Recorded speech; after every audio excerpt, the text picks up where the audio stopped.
Oh, look at that. Look at What the that. heck? That was What the good. heck was that thing? It didn't You even like take up that? the whole screen. I could I still know. What see how us. happened there? I know what happened. You got to get OBS, man. I keep telling Yeah, you. I should. Yeah, you should help produce that for me because I'm you would think I know what I'm doing because I'm Asian, but I'm terrible with Yeah, I some know. aspects of technology. Everything always comes back around to the white supremacy. Anyway, welcome to the 38th parallel, number 13.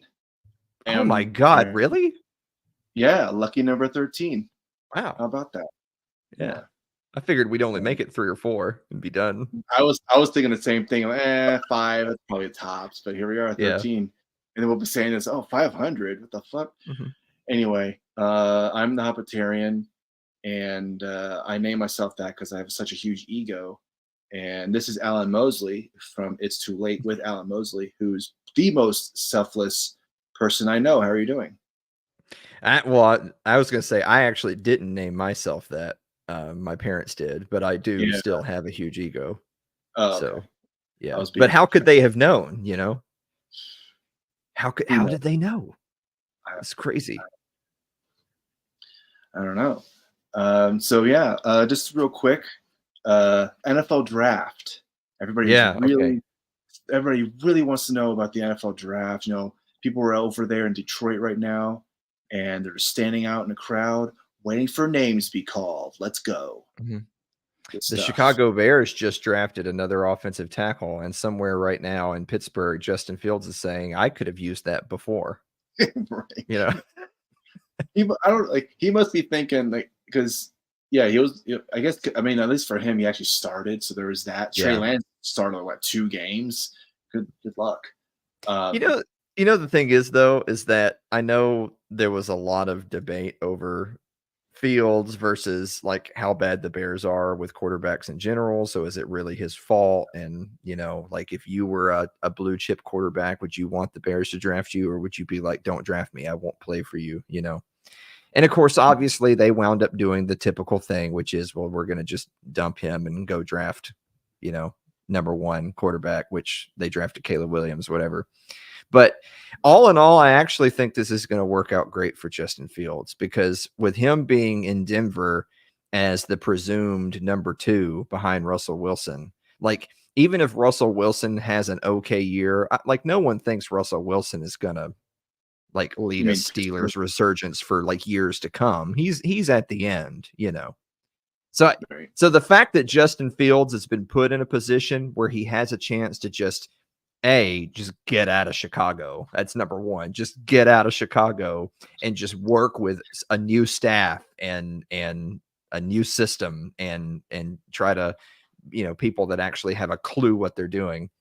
And Yeah. then that he'll kind of be like the odds-on favorite, assuming unless the Steelers bring in another quarterback, Fields will kind of like be the odds-on favorite to be the guy going forward if he's able to right the ship. So I mean, all things considered, like if I said to you, like, well, your favorite QB is going to go to another team, he's going to be second string, but you know that the guy ahead of him is on his way out, and he basically is being given a year or two tryout to make another team. Most guys don't get that. Most guys, it's like you washed out. That's it. See you on the practice squad. So I actually think Justin Fields might be okay. I don't think he's going to be like a super MVP or anything, but I think he'll have a career after this. Whereas I think the Bears are just going to continue to be terrible. So Yeah. I don't know if Justin Fields is a bitter kind of person, but if I were Justin Fields, I would think it was hilarious that the Bears are going to be even worse next year than they were this year. Yeah, and I'm sure if he's still with the Steelers the next time that they play the Bears or whatever, he's still on the team. I'm sure he like, I hope we win this game because whenever they'll ask, oh, this guy's playing this former team. How do you feel about that? And they always go, oh, it's just another game for me. But really for sure, 100% deep down, they're like, I want to kick their ass. I want to win the game. Oh Stick it to yeah. them. Oh yeah, for sure. I just want to point out the Raiders just drafted a guy named Delmar. That's a great name. Oh, Delmar. You ever heard of anyone named Delmar before? no, I have I not. actually have. I have actually heard that first name before, Delmar. Hmm. It's good. It's a good name. Must be a Southern thing. Yeah, probably. uh, well, I guess we can go right into some more serious things that are going on. Because I mean, who gives a shit about the NFL draft? I think we just talked about it for like 5 minutes. Hmm. Um, so there were some protests that happened because you can protest about things, but according to some people, like Greg Abbott, uh, Hmm. you're not allowed to protest about pro-Palestine. You can't be pro-Palestine. And I really don't want to talk about because foreign policy is just like ugh. It's just like constant, like never-ending thing, whatever.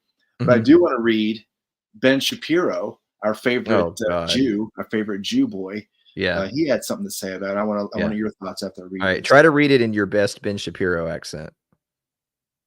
Oh boy. Okay. Free speech must be protected on public college campuses. Also, violation of the law is violation of the law. These are illegal protests that are designed to intimidate, obstruct, and harass Jewish students in violation of Title VI of the Civil Rights Act. But before I move on, let me tell you about Sherry's Berries. Sherry's Berries. If you want berries in your mail, then go get Sherry's Berries from your loved ones. 10% off with promo code BEN. All right, back to the show. As everyone knows, if these protests were harassing black students and calling for their extermination, they wouldn't last 1 second on campus. Don't like Title VI of the Civil Rights Act? Think it's over restrictive? Fine. I like leaving and agree. But I noticed that those who are suddenly standing up for the pro Hamas students are nowhere to be found. When the shoe is on the other foot, they use Title VI as a weapon against their enemies and then scream about it with regard to their pro terrorist friends. The only free speech they want is the free speech of the pro Hamas intersectional crowd. Also, Columbia, Harvard, and many of these other universities are private universities that would never tolerate, say, anti black demonstrations. Hell, I've been banned from private universities like DePaul. That's wrong, but they have the legal right to do so. Meanwhile, they're fostering pro terrorist and anti Semitic protests because of intersectionality. End thread. So Ben Shapiro, and maybe I'm misinterpreting this. My reading comprehension is bad. I don't know. To me, it sounds like, what if the roles were reversed type of thing. Oh, Yeah. that's kind Yeah. of my whole thing. Oh, the usual boomer. Oh, the Democrats are the real racists. Yeah. Well, like, the Daily Wire has been getting shit on so much here in the last few weeks. And gosh, it just couldn't happen to a better group of Yeah, folks. But right. the thing is that he is totally dependent on having a boomer audience. Like the only people I know that support Ben Shapiro one iota are boomers. Because anyone with even a fraction of knowledge of how social media or the internet works can see the videos of the demonstrations where there's a high percentage of Jews at these protests because they're protesting genocide and they don't identify as Israeli Zionists because they're not, they're Americans. So him saying that they're pro Hamas terrorists and that they're talking about exterminating Jews, that's just nonsense. Because I mean, again, you can go on Twitter and search right now, and you'd see video after video after video after video of Jewish groups at these protests, like as in joining in, not counter protesting. And the second thing is that we also live in current year where uh, people like Ben Shapiro, who again his entire audience is boomers, so they only know what the right buttons to click. Like their in-law bookmarked Ben Shapiro's site so they can go see him, but they don't even actually know how to use Twitter or see anything in independent media. But the rest of us see the video. You want to talk about videos you can go search and see every day. You want to talk about being tired of foreign policy. Any of us can go on X right now and see the videos of the mass graves that they're finding. Yeah. And the thousands of, children's bodies that are laying about. So it just doesn't work. Like the same old tactics of him just completely being dismissive of that and trying to paint all of these protests as well. Every single one of these protests are just insane cultural Marxists who, which I hate insane cultural Marxists too. But I mean, I guess or what was the way it was put? Somebody said, and I don't know if it was Ben or if it was somebody else at the Daily Wire, but a similar comment was made on exactly this point that you've brought up, which was, well, you see all these protests against Israel. They didn't protest against China or Russia or Iran. They don't want the United States to divest from those countries. They just want the United States to divest from Israel. And Daniel McAdams of the Ron Paul Institute had responded to them with, well, yeah, they didn't just murder 14,000 children. Like you can't, you should laugh at that, but yeah. Yeah, I mean, yeah, no, it's like, I mean, you can't help but laugh at the absurdity, like, right? Like, because again, that's the one good thing. Like, the older I get, the more I'm turning into a boomer, where it's like, I wish I could go back to the good old days. But the one good thing we have living in current year is you can't just gloss over that fact. We can all see the videos. We can all see the bodies. We know what they're doing. It's not. This is not some, we don't have to rely on some New York Times journalist to correspond to something and us believe his story or not. We can see the cell phone footage in real time. We know the type of stuff that's going on. That's why there's protests, which, by the way, even furthermore with that is the point of all the things that you could protest and not get your skull cracked by the cops, like Greg Abbott. But if it's Israel, you're in trouble. If you're protesting Israel, you're in trouble. They could protest almost take just the left as an example. They could go protest for fight for 15, right? $15 minimum wage. Or they could go protest for bodily autonomy, let's bring back Roe v. Wade and whatever. But if they protest Israel, here comes the National Guard. Somebody else had made that point too, that it took even Greg Abbott in Texas, that's this big champion of defending the border. Yeah, it took him Israel, right? it took him 2 years to get the National Guard to go to the Texas border. It took him 48 hours to start beating the shit out of college students because they didn't like Israel. Funny how that works. I thought the border was such a huge, important topic for him. Like, wasn't he just talking about, oh yeah, the borders? Oh man, it's a disaster. We got to do something about this. But the thing is too, because people just love hypocrisy. Like, this is just rage porn, and people love hypocrisy because they just devour it. It wouldn't even be so bad for Greg Abbott, except for the fact that he himself did this whole selfie video in his office where he was holding up the legislation that he passed earlier, this past year. Of they had just signed this free speech protection act in Texas that he strongly endorsed and signed into law. And so people are replying to his tweet about the crackdowns with his own video of signing the Free Speech Protection Act. You're right. So, I mean, that's the thing, is that, I know what you're saying about it's the written on the gravestone. Imagine if the roles were reversed. I know that's such a dumb cliche thing to bring up, but it's always the right wingers that are the ones bringing it up because they're always the ones feeling the sting. But in this case, they stung themselves. They just, how many times we've only been doing the show for what feels like 5 minutes, and I think we've already said 40 times on the show how the Republicans just love to lose. They love it. Name people more addicted to losing than Republicans. I don't know. Maybe the 49ers in the Super Bowl, I guess. Dang. Or the Buffalo Bills. You're the one who said they're.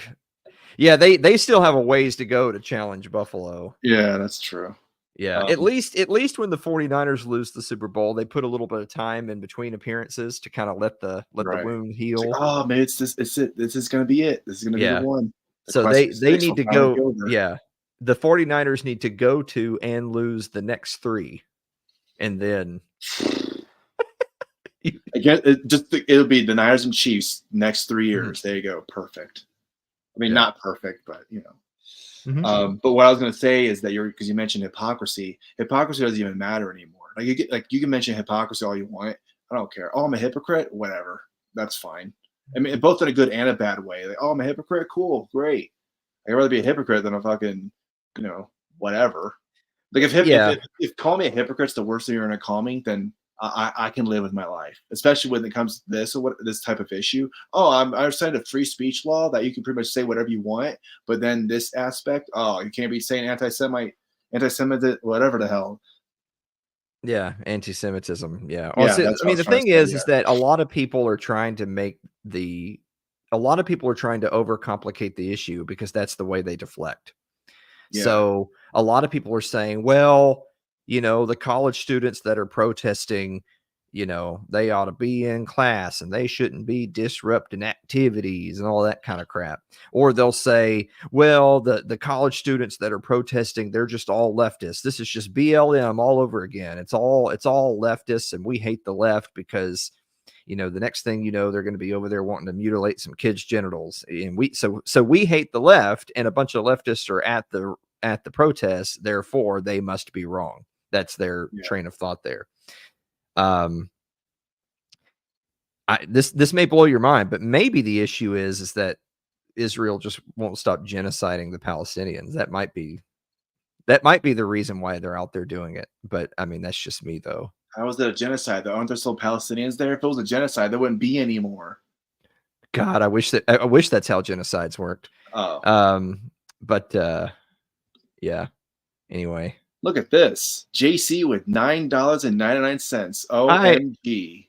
Hi, hi, Alan. Alan. Hi, JC. Yeah, Thanks, JC. Really appreciate that. Um, yeah. I don't know, man. I mean, the thing, like I said, we're fortunate to have social media so that you can see that the narrative of this is all pro Hamas terrorists. That's clearly, first of all, you're not going to find pro Hamas terrorists in America. That's the same thing as, oh, you're against this war, you must be, you're pro Putin or you're pro Saddam. I mean, it's the same old neocon tactics that they trot out every single time without yeah, fail. So at a bare minimum, you can just instantly ignore the people who say that crap because they're only resorting to those tactics. They don't actually have a nuanced take.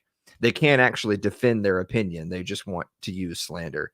So, I mean, at a bare minimum, it's like, okay, if you disagree with my opinion on this topic, I want you to at least give me a nuanced take on why you disagree with like some actual key points. And none of them can be, I'm mean, or I'm an anti-Semite, or I'm a fascist, or I'm a libtard. You can't say any of those words.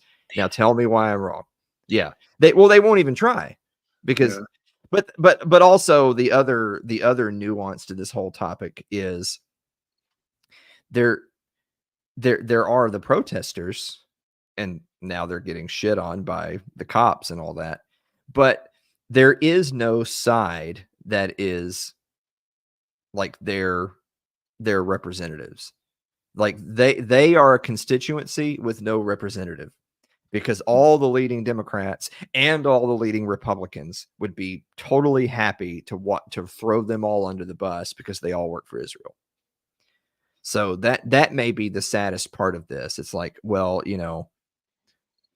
it at least in a lot of protests, it's like, well, like you think of like the Canadian trucker protests back during right. the lockdowns and stuff. It's like Yeah, obviously Trudeau, if Trudeau could have gotten away with just running them all over with tanks, he would do it. He is just that evil of a person. yeah, Um, they did have people that supported them clearly, but most of the people that supported them were not in a position of high enough political power that they could actually do anything. In the case of like the pro-Palestinian protests, it's like, dude, I'll give you a perfect example of, you want to talk about just grifters going to grift. So people were talking about AOC just this evening, right before we started. I saw this. So literally, like earlier this same day, AOC tweeted out, "Oh, I'm seeing the latest footage of these mass graves. When are we going to start asking Israel the tough questions about what happened to these children? Question mark, question mark, question mark, worried emoji." You know, Later that same day, she took a selfie with Joe Biden. So Well, the point being is that she doesn't actually believe any of those things that she says. Her only job is to corral the leftists who, are anti-Israel, pro-Palestine, and then herd them over to the Democratic nominee. That's her job. That is her job as a member of the party. Her job isn't to represent those people that have genuine concerns and criticisms of foreign policy and the kind of people who are like, well, I may not vote for Joe Biden because I don't like the way that America's handling this situation. Her job is to make those people think that she represents them and then tell them all to vote for Joe Biden. But I love the phrase, and it was technically a buddy of mine in real life who was the first person who said this to me. But since you guys don't know him, I can claim that I came up with this. It's that they don't even respect you enough to lie well. Like the fact that she could tweet that out this morning to rave reviews. Oh, AOC's finally standing up for the Gazans. And then 6 hours later, go take a picture with Biden and say, Biden Harris 2024. They don't even respect you enough she's to lie hoping that well. you're not going to use your thumb to scroll down a little bit to be like, oh yeah, Yeah. wow. Oh yeah, they won't even delete the tweet. They're right next to each other, for God's sakes. Jesus, man. Because that's how little opinion they have of you and your cognitive faculties. So I guess to kind of, I like how JC just stays on the screen. Yeah, he's just going to stay there because he spent $10. Congratulations. Yeah. So I wanted to kind of backtrack a little bit on something you had mentioned where you talk about Republicans and who loves to lose more than Republicans. Mm-hmm. So I don't know what, I'm guessing he's a conservative commentator. Eric Erickson. Are you familiar with Eric Erickson? Okay. No. Is he one of the ones who lets other people sleep with his wife, or is this a different one? I have no idea. If that's happening, then that's a pretty common thing with these conservative commentators. But yeah, go ahead. Yeah. So he tweeted out, and this is kind of pertaining to what you're talking about with Republicans losing, because someone talks about this. And anyway, a growing number of individuals, this is a tweet, a growing number of individuals and groups on the right are turning their back on conservatism without giving up the label. They have abandoned the three-legged stool of fiscal conservatism, traditional values, and a foreign policy approach of peace through strength. Instead, they want to harness the power of the federal government to punish the left and implement their preferred policy agenda. They give no credence to the guiding principles of limited government and instead are happy to use big government in order to win. And then he posts that he wrote an article about this in the National Review, blah, blah, blah, blah. Mm-hmm. Okay, so this is just my comment. I'll read someone else's commentary about this because they do a really good thread on the whole thing.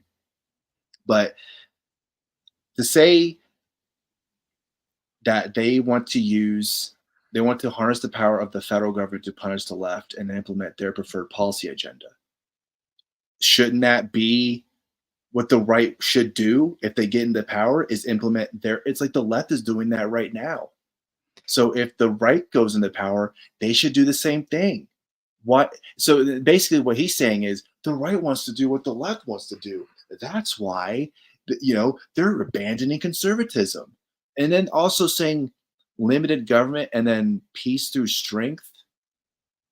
Mm-hmm. Does that correlate, limited government and peace through strength? Well, peace through strength would be the Jeffersonian approach of, because he had the famous quote, "Let our wisdom grow with our strength and teach us that the less we use it, the greater it'll be." So that if you maintain a certain level of military capability, but you don't deploy it, you basically withdraw.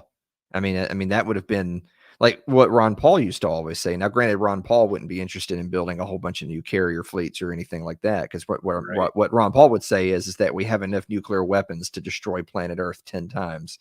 So who are we having to intimidate here? Like what? It's just moot. Now, what I will say is, so first of all, there's a problem with the doomer. There's a problem with the doomer political take in the same way that there's a problem with the doomer economic take, right? Like, look, I think we all agree that this pseudo crony capitalist socialist economy that we're in is going to eventually crash, and the dollar is going to eventually lose its reserve status, and we're all going to be eating dog food. Yeah. But the thing is that the doomers have been saying, oh man, this next horrible milestone, that next $1 trillion in debt, that next unfunded liability, that's going to be it. We're all going to be in the poorhouse, except for here we are. I mean, they've been saying that my whole life. I'm 38. When I remember being a kid in the 90s and people saying, oh man, they're not, they're expanding Medicare and Medicaid, and oh man, that means in another few years we're going to be broke and the government's going to default on its debt. And here we are, because they're just going to keep printing that money and let the good times roll. So I'm not saying that what they're doing is the right thing. What they're doing is clearly the wrong thing. I'm just saying that if you're always a doomer saying you can't be a doomer who says the next thing is going to cause the collapse and be wrong over and over and over again and still have a respected opinion. And it's the same thing politically. Like, what do right wingers always say, right? It's like, oh man, if they do this, we're going to rise up and have a revolution. And then they do it, and then nothing happens. And then like, okay, well, but if you guys force us to wear masks, and then they do it, and then nothing happens.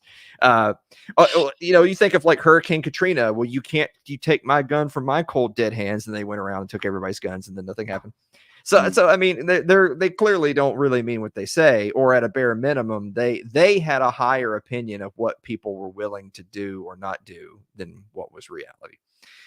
Next thing I'd say is that, okay, a growing number of individuals are abandoning those principles, huh? Yeah, they were like 100 years ago. Those haven't existed in a long, long time.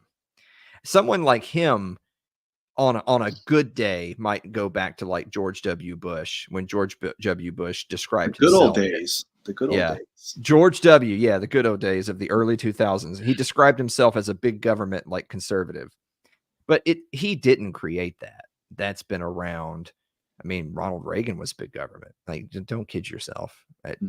There has not been a limited government party for 100 years. So that's another thing that the right wing always does, is that they always say, oh, well, look at how the country's gone to shit now. I wish things were as good as they were in 2014, or whatever. It's like, no, 2000, it was already shit. It's been shit for a really long. It's just even worse. I'll agree with you that it's even worse, but it's been shit, and you guys have contributed to it. I mean, obviously, but to your point, you're more looking at it from the perspective of, well, the left is not acting in good faith. This is not a representative democracy where we go into the marketplace of ideas and we debate and we all come to a consensus, ideas, which is a fallacy. Yeah. So you're saying that that's nonsense, and the left is here to win. I mean, that's the thing about that's the problem that you have when you have so much centralized authority as opposed to federalism, is it becomes a zero-sum game. Somebody's going to win and everybody else loses. And so the left understands that, and they want to win, and then they impose their will upon the losers. And you would say that, well, that's the problem with right wingers, is that they don't. And who are the losers? The right wingers. So they're imposing all their will on the right wingers who don't like them. So they're like, hey, right wingers, guess what? Go fuck yourselves. We're going to make your lives a living hell.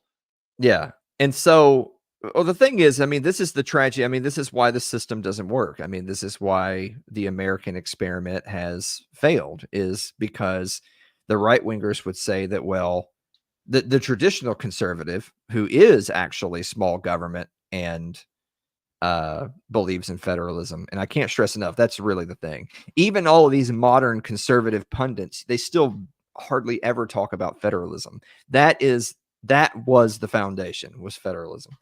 But we don't have that. We haven't had that in a long time. So because we live in the reality in which we live, where the central authority has everything because of incorporation in the 14th Amendment, that means you have to be playing for keeps. You got to play to win, and then you have to be willing, absolutely, to wield that power to enforce your worldview, lest someone else's be forced upon you. That's absolutely that's the world we live in. So it's certainly hard.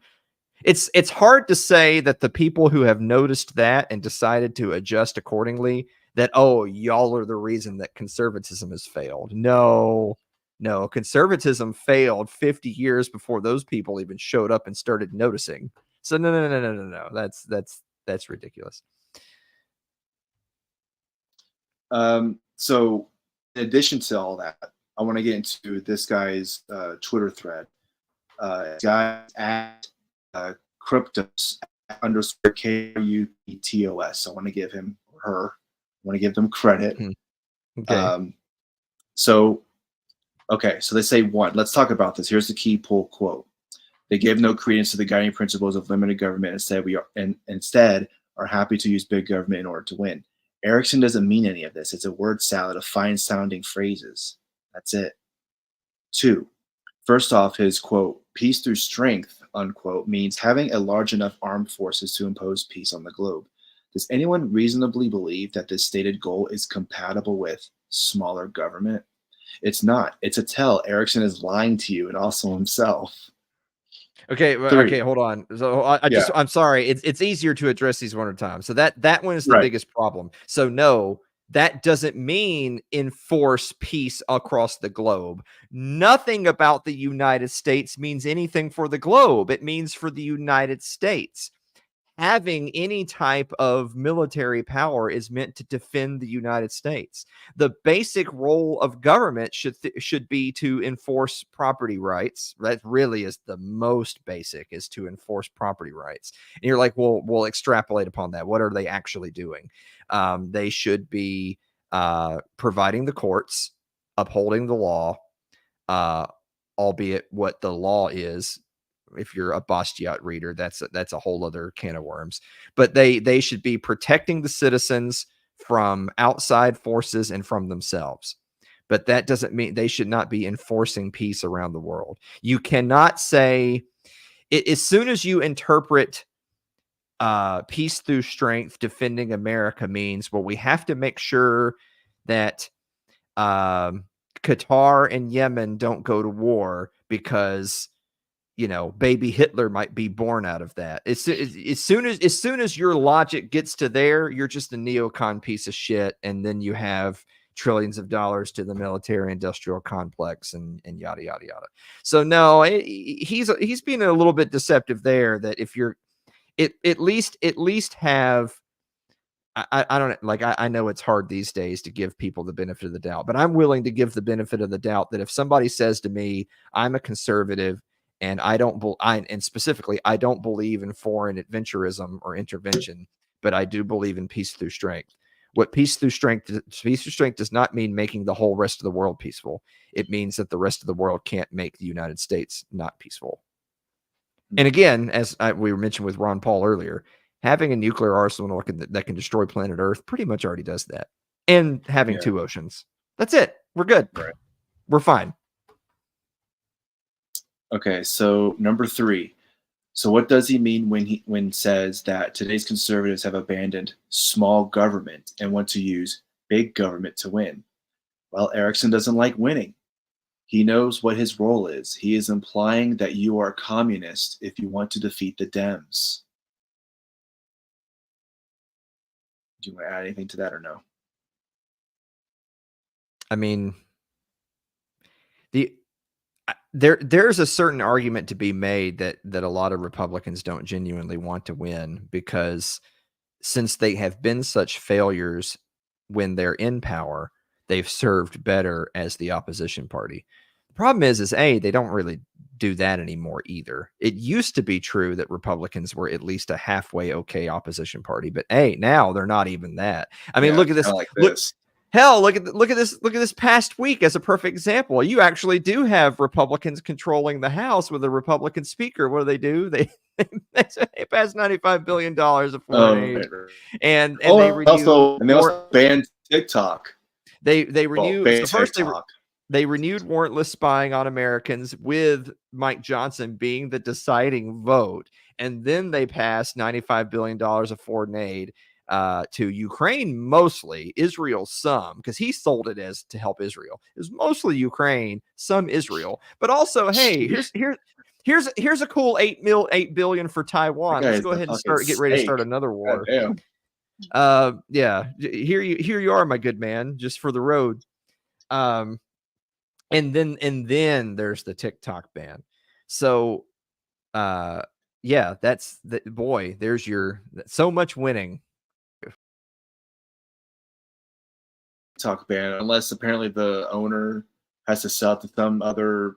I don't know what the whole thing is, but it's like they have 90 days or what the time frame is for them to do something. But I think the TikTok owner came out and said, "We're not going anywhere." So Yeah. I don't know if anything's going to happen. Well, what's going to happen is the United States government is going to try to implement the exact same programs that China and North Korea do, where they're going to try to block American users from accessing the site. That's what they're going to try to do if it comes to that. I mean, the thing, of course, I mean, obviously it's just unconstitutional on its face. You know, proponents would, of course, are going to say, well, it's just a Chinese spying device. Of course, as a lot of people have pointed out, it sure is weird that of all the social media platforms available to people, the one that has overwhelmingly like 95-5 clip of pro-Palestinian to pro-Israeli is TikTok. Right. So boy, it's just a coincidence, I'm sure. Um, and of course, again, you want to talk about loving to lose. Not only do they love to lose, they love to hurt themselves.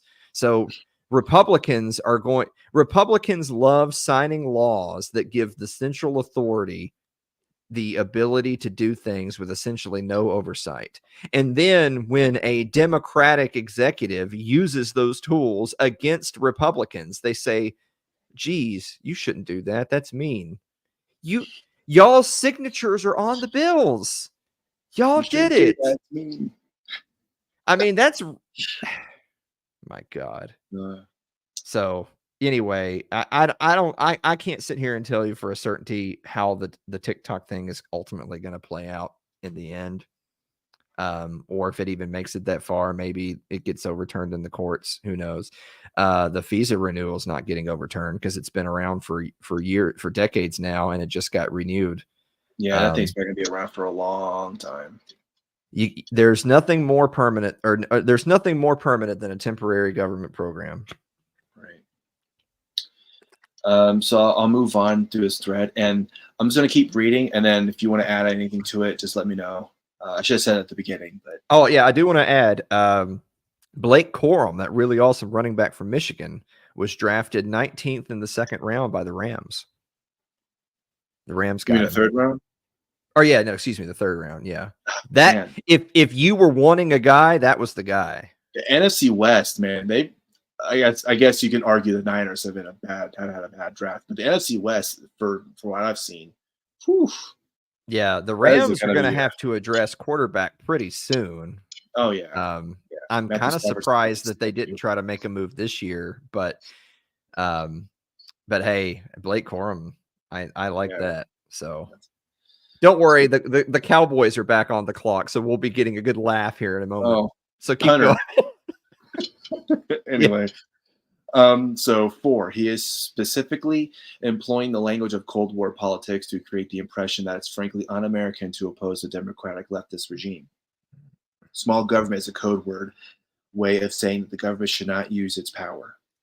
5, small government is a lovely ideal when the scale of your society is relatively small and that people are fully capable in terms of character, culture, and practice of governing their own affairs. Does that culture exist today? No, it has been mostly destroyed. 6, and America runs on a global empire now. Is that possible with small government? Hardly. 7. Well, that's the whole point. We're trying to get rid of the global empire, you stupid fuck. The empire will collapse under its own weight eventually. That's not even a maybe. That's a guarantee. All human history would seem to dictate that. So at this point, the question isn't even what can a small government do or not do. The question is getting ready for the return of that when the empire collapses on its own.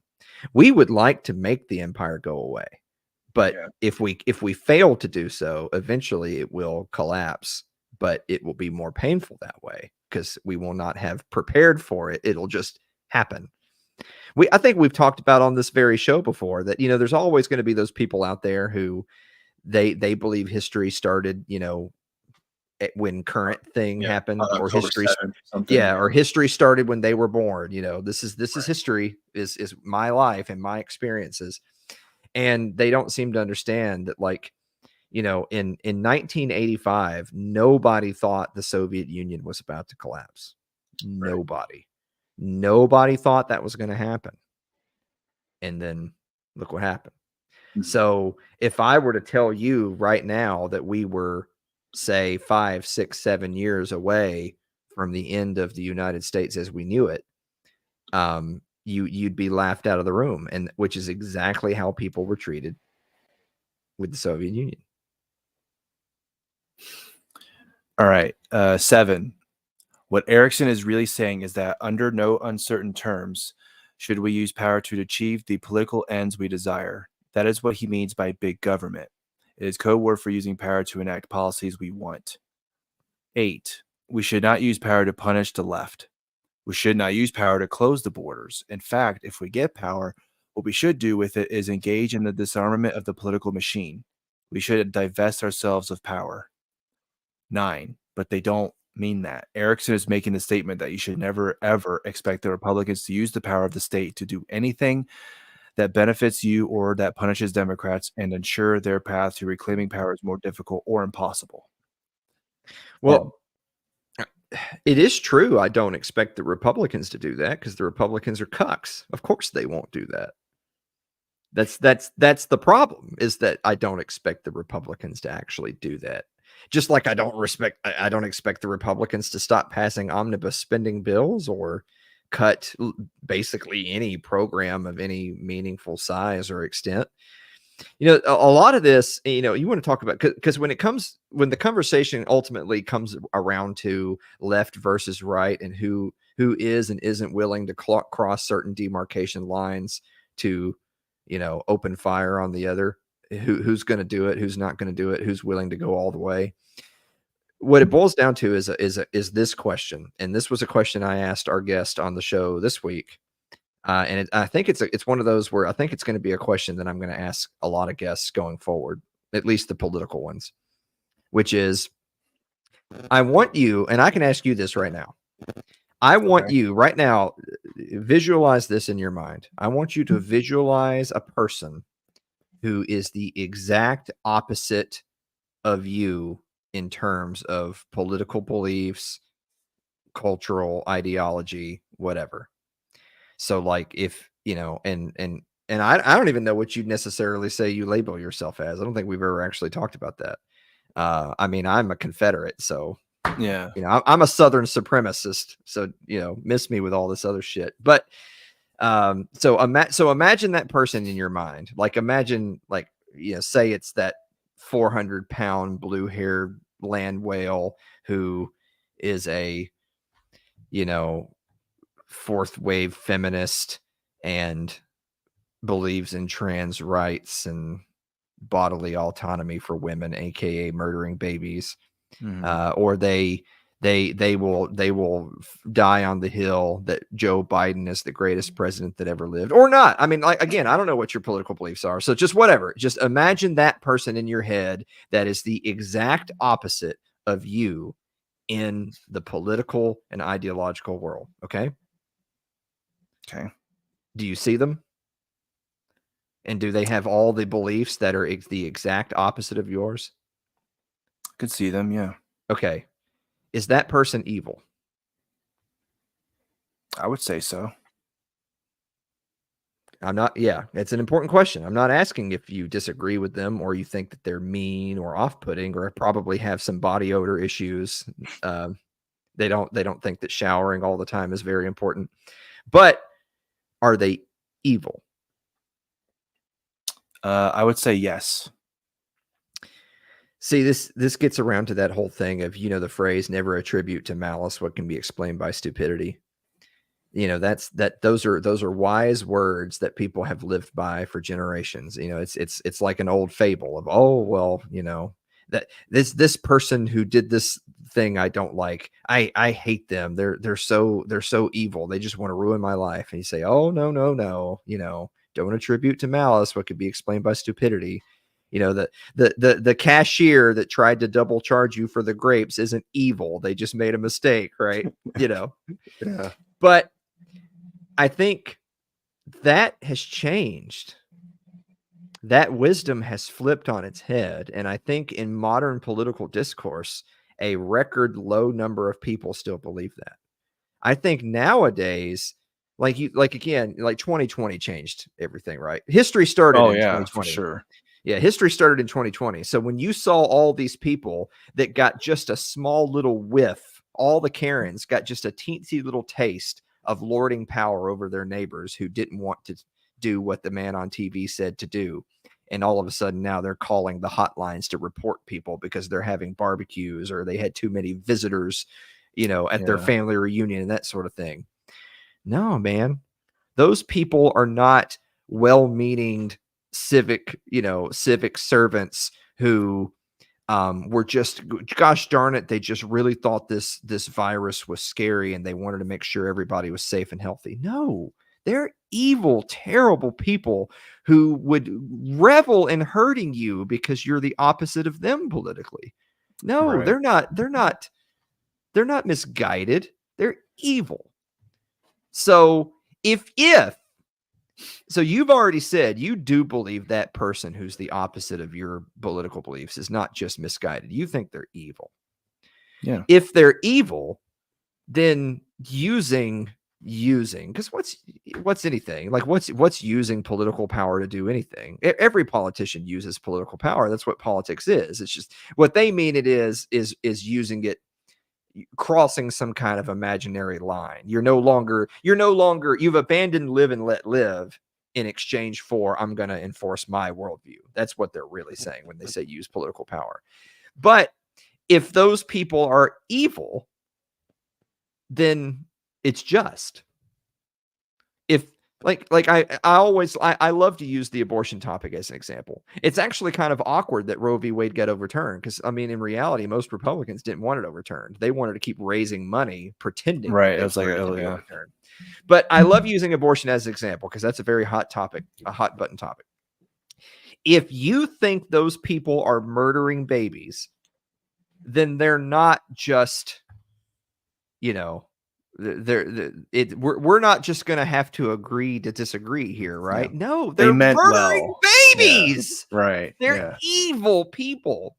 People who Right. murder babies, like the IDF or abortion proponents, they're evil. And so it's not abandoning principle to use government like a tyrant to attack those people. They deserve to be attacked. They deserve to be eradicated. I want to eradicate evil. Hmm. So I'm just saying that for the people who kind of turn their nose up at that, the people who feel like, well, if we all thought that way, two wrongs don't make an eye for an eye leaves the world blind, the type of people who believe Right. that nonsense. I get that there's people who are off put by some people's glee to use political power. Look, there's a lot of people on the right who would want to use political power, and I do think they're evil too. There's plenty of evil to go around.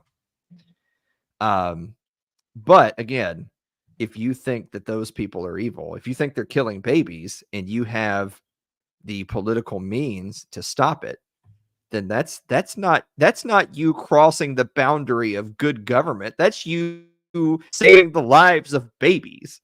How is this even a debate? No, fuck them. Not literally though. No, well, that's how they wound up here in the first place. Yeah, that's true. So I'm gonna skip a couple of these tweets. I'm gonna go to 12. What Erickson really means is that Republicans need to know their place and their role. And that role means never using power to curtail the Democrat left regime or its power base. It means never using power to reward conservative and right-wing voters. If you are a member of the military industrial complex, you know you will be taken care of. peace through strength, the good form of big government, rewarding their donors and cronies at the expense of the people. And then lastly, because heaven forbid the Republicans actually use power on behalf of their voters to benefit them and to punish Democrat supporters. So you said that, at least I believe you just said that if like a right-wing person or Republican, just a Republican, got into power and they started using their power to go after people that were their enemies or that they viewed and deemed as their so-called enemies, you would see that. Would you see that as bad? You said that you would deem that as an evil, like that person's evil doing that.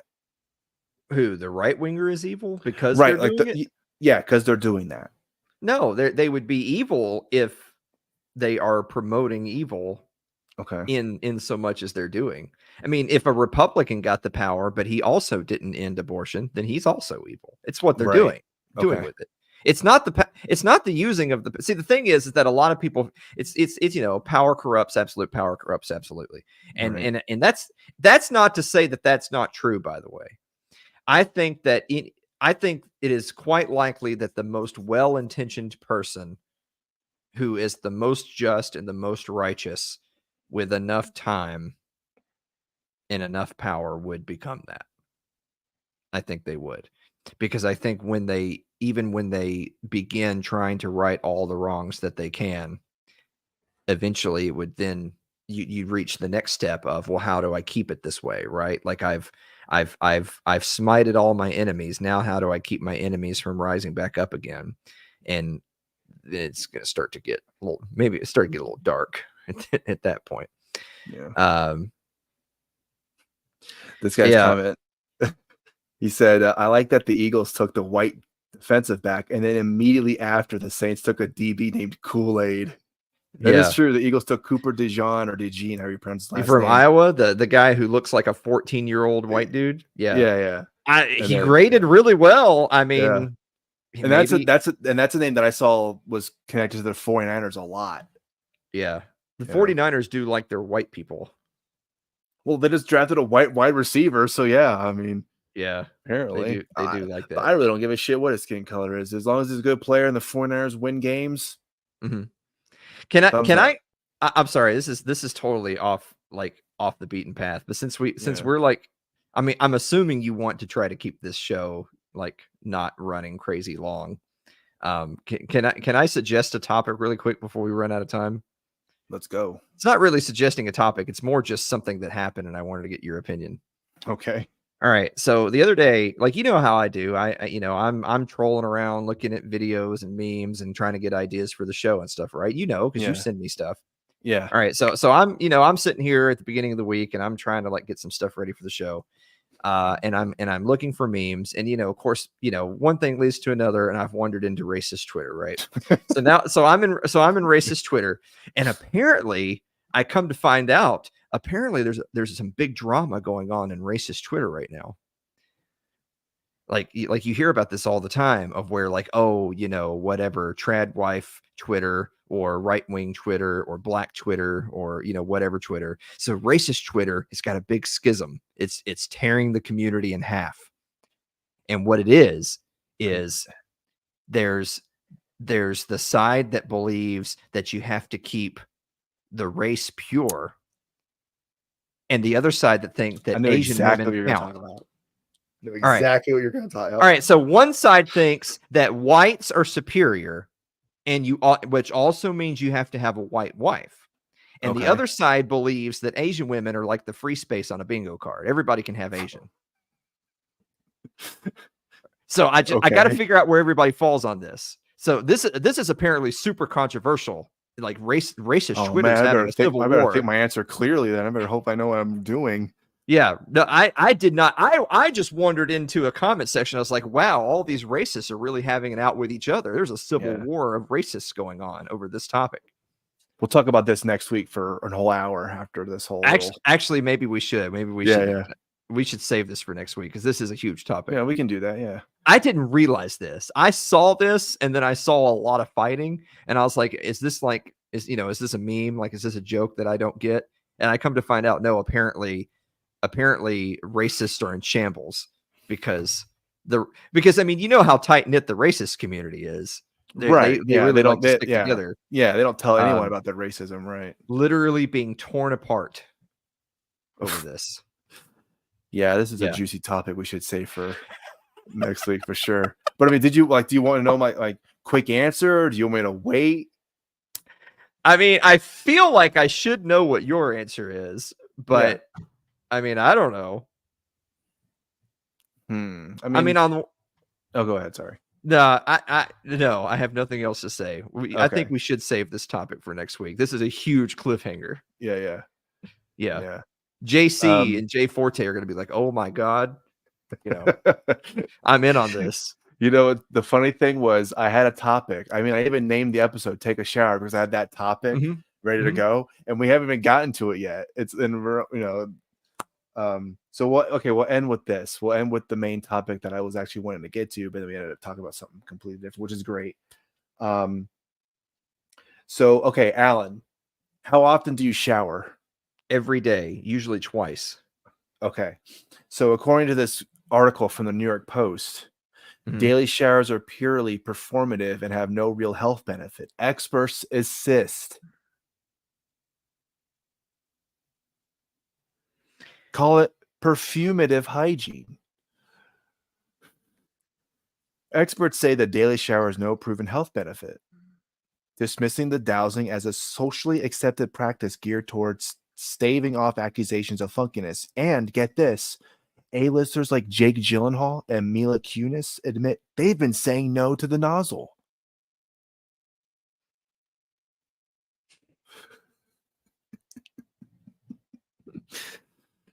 Ugh.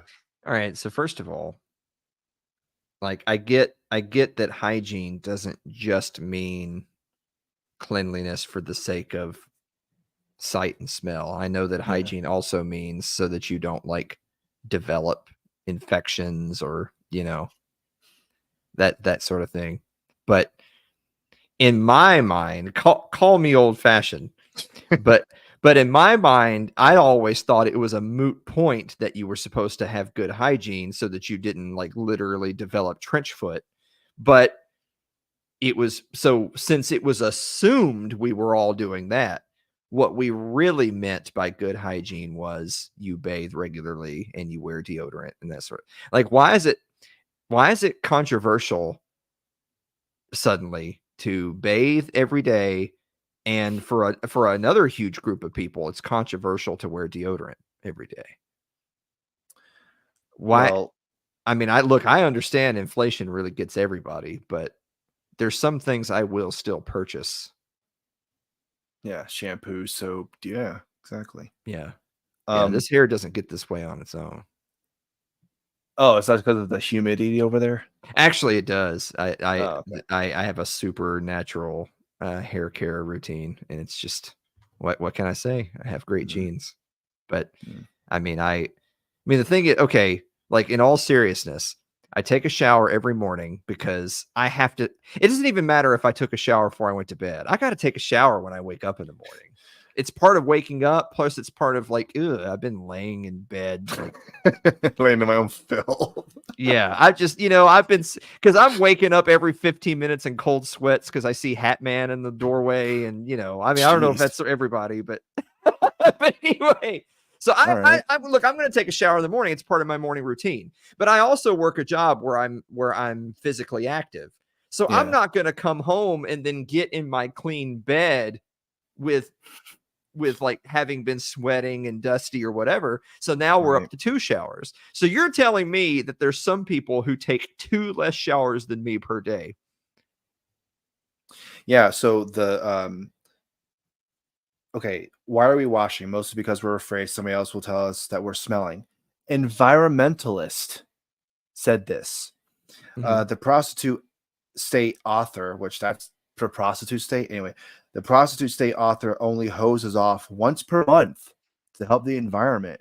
A lifestyle choice inspired by spending 2 weeks in the Amazon with the indigenous Yanomami people. Every other morning, he opts instead for a wash at the sink, using a cloth to give his body a good scrub. So a horse bath. Yeah. Yeah. Now, it is true that in like 100 years ago or so, Hmm. a shower probably wasn't as normal.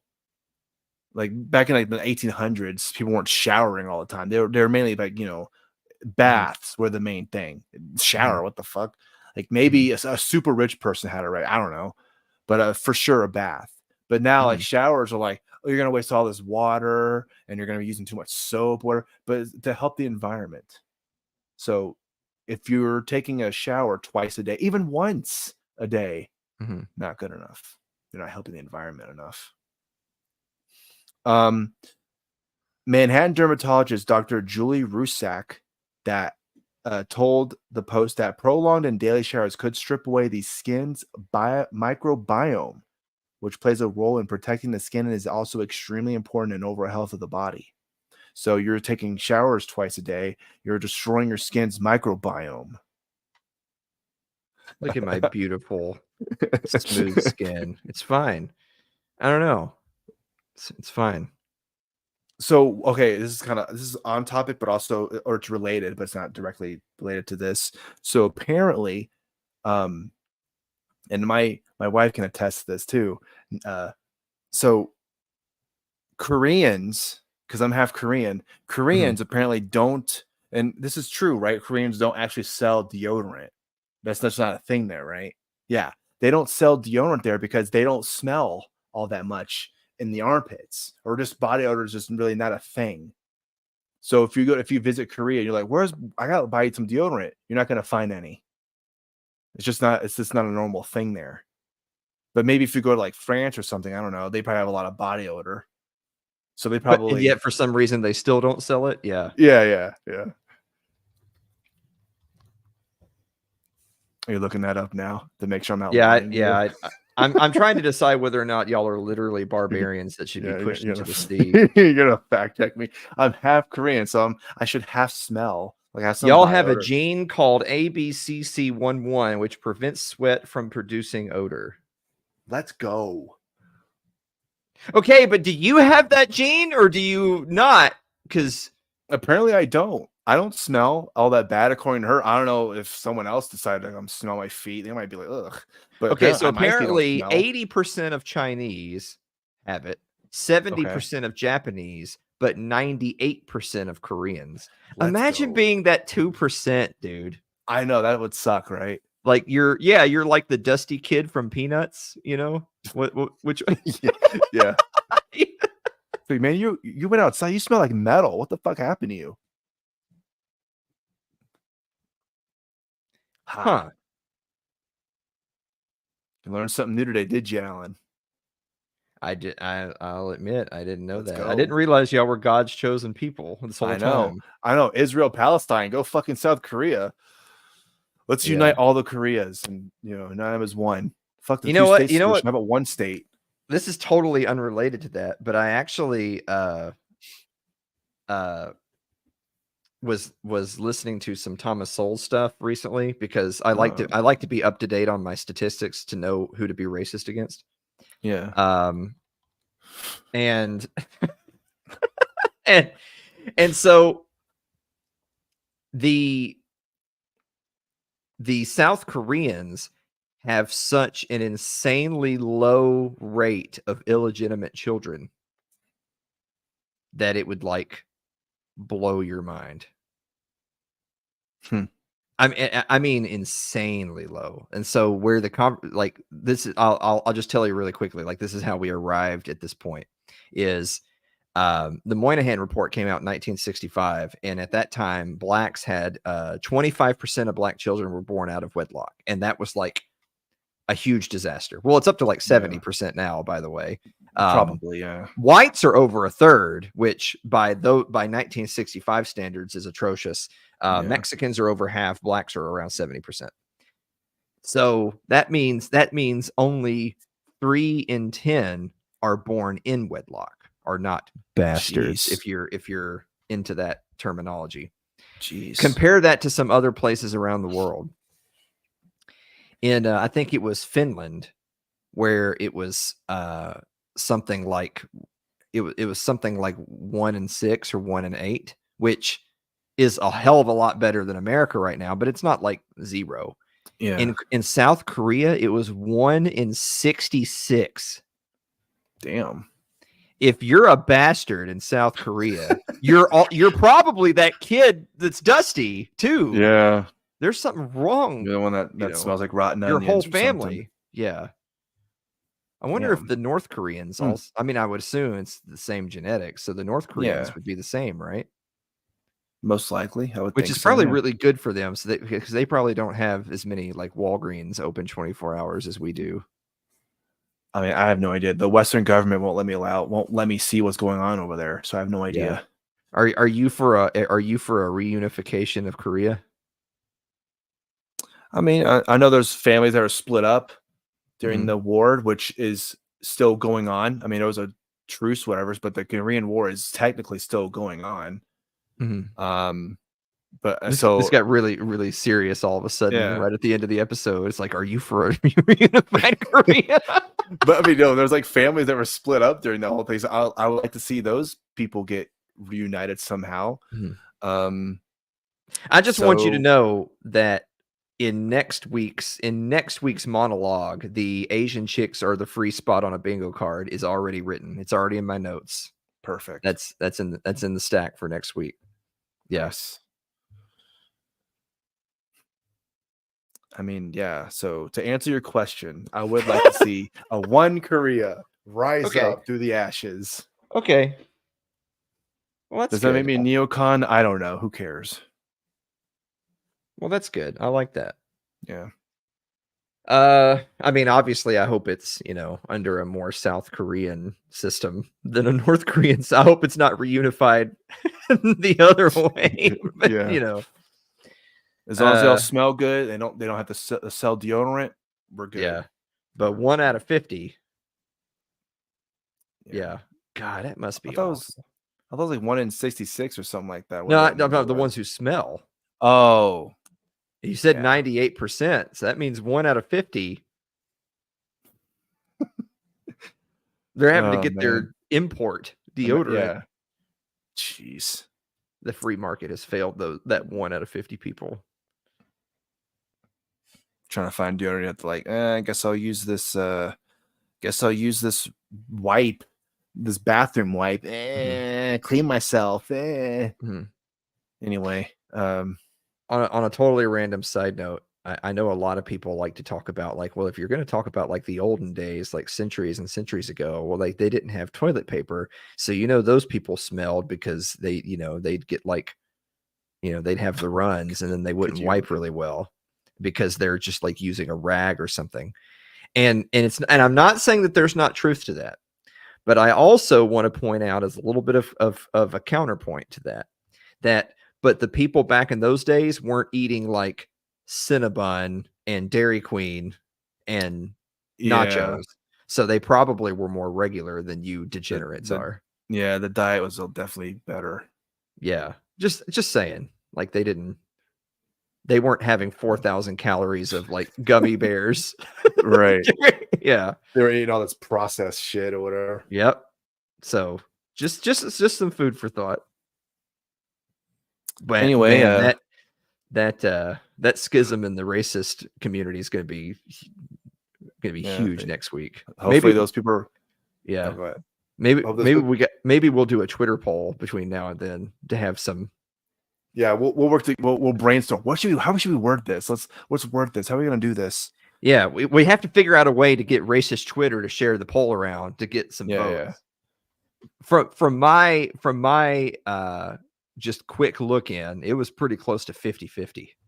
I mean, this is the racist community may not recover from this, which would be a shame, obviously. Yeah. So hopefully they'll tune in next week and then they'll really pile on.